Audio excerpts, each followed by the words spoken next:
Social మీడియాలో ఈ మధ్య అసలు వార్తల కంటే కొసరు వార్తలు లేదంటే నిజాల కంటే అబద్ధాలు అంటే ఫేక్ న్యూసెస్ ఎక్కువగా స్ప్రెడ్ అవుతున్నటువంటి పరిస్థితి ఉంది. ఇది సామాన్య ప్రజల నుంచి సెలబ్రిటీలు అలాగే ప్రభుత్వ సంస్థలు ప్రభుత్వానికి సంబంధించిన ఉన్నతాధికారులు అండ్ ఉన్నత సంస్థల దగ్గరికి కూడా వెళ్ళిపోయినటువంటి పరిస్థితి ఉంది. సో ఎందుకు ఇదంతా చెప్తున్నానంటే, ఎంతో ఉపోద్ఘాతం ఎందుకు ఇస్తున్నానంటే, ఇంటర్మీడియట్ పరీక్షలు రాసినటువంటి విద్యార్థులందరూ కూడా రిజల్ట్స్ కోసం ఎదురు చూస్తూ ఉన్నటువంటి పరిస్థితి ఉంటూనే ఉంటుంది. సో ఎవరెవరికి ఎంతెంత మార్క్స్ వస్తాయని దీనికి సంబంధించి ఆన్లైన్లో సోషల్ మీడియాలో ముఖ్యంగా ఒక వార్త వైరల్ అయింది.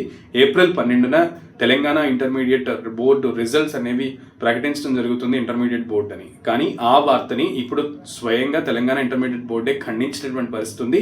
సో ఏప్రిల్ 12న ఏదైతే ఈ ఇంటర్మీడియట్ రిజల్ట్స్ రిలీజ్ అవుతాయి అని ప్రచారం అవుతున్నటువంటి వార్తలన్నీ కూడా అవాస్తవం, ఫేక్ అని డైరెక్ట్గా ఇంటర్మీడియట్ బోర్డే తెలిపింది. సో ఇంటర్మీడియట్ విద్యార్థులందరికీ కూడా ఈ క్లారిటీ అనేది తప్పనిసరి. ఏప్రిల్ 12న రిజల్ట్స్ అనేవి రావటం లేదు. ఇంకా ఇంటర్మీడియట్ బోర్డు ఒక డేట్ని అయితే ఫిక్స్ చేయలేదు, ప్రకటించలేదు. Be alert.